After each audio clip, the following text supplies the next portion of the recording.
Assalamualaikum warahmatullahi wabarakatuh. Alhamdulillahirrabbilalamin.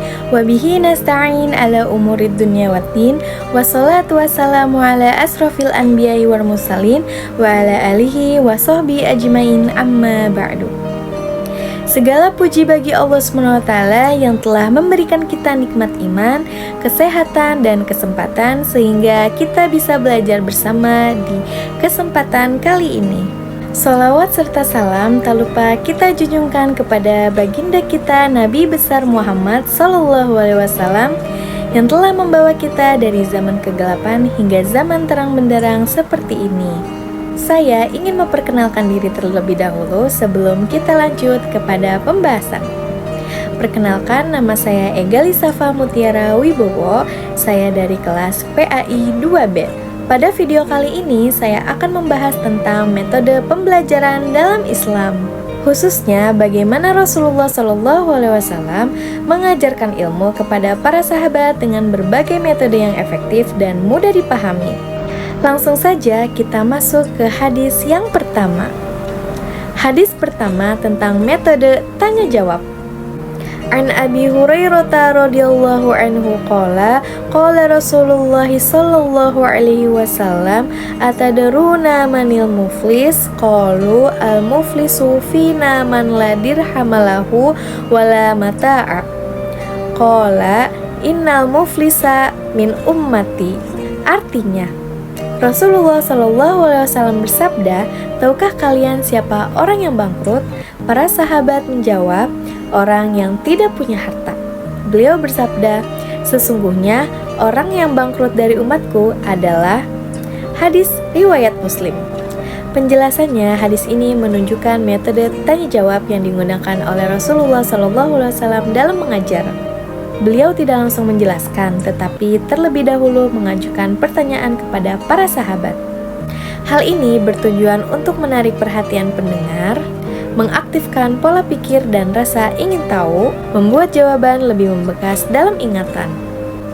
Dalam hadis ini, Rasulullah SAW mengubah pemahaman para sahabat tentang bangkrut bukan hanya sekedar miskin harta, tetapi bangkrut karena kehabisan pahala akibat zolim kepada orang lain. Metode ini sangat efektif karena melibatkan audiens secara langsung. Dalam pembelajaran modern, ini mirip dengan diskusi interaktif yang membuat peserta lebih aktif dan tidak pasif hanya mendengar. Yang kedua, ada metode pengulangan. An Anasin radhiyallahu anhu anna Nabi sallallahu alaihi wasallam kana idza takallama bi kalimatin a'adaha thalathan hatta tufhama anhu. Artinya, dari Anas radhiyallahu anhu bahwa Nabi Shallallahu alaihi wasallam apabila berbicara dengan suatu kalimat, beliau mengulanginya 3 kali agar mudah dipahami. Penjelasannya, hadis ini menunjukkan metode pengulangan dan pembelajaran. Rasulullah Shallallahu alaihi wasallam mengulang perkataan penting hingga 3 kali agar para sahabat benar-benar memahami maksudnya. Makna dari metode ini memperkuat daya ingat pendengar, menghindari kesalahpahaman, dan menekankan pentingnya suatu pesan. Dalam praktik pendidikan, pengulangan adalah salah satu teknik paling efektif untuk membantu memori jangka panjang. Rasulullah SAW telah menerapkan metode ini sebelum teori pendidikan modern berkembang. Yang ketiga, ada metode perumpamaan analogi.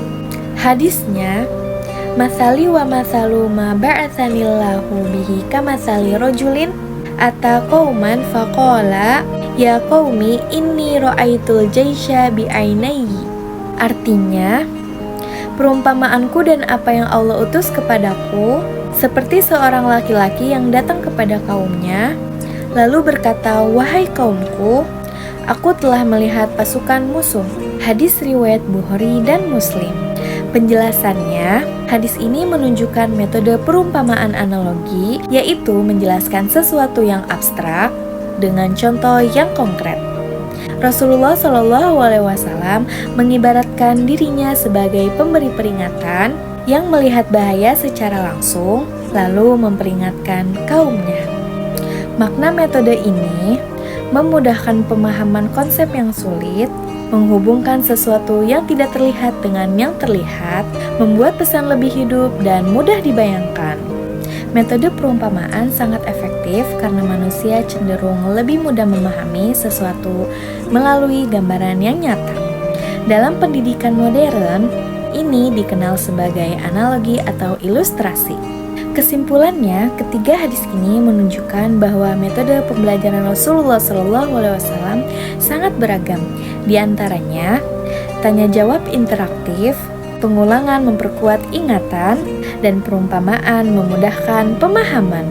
Semua metode ini bertujuan agar ilmu yang disampaikan tidak hanya dipahami, tetapi juga diingat dan diamalkan dalam kehidupan sehari-hari.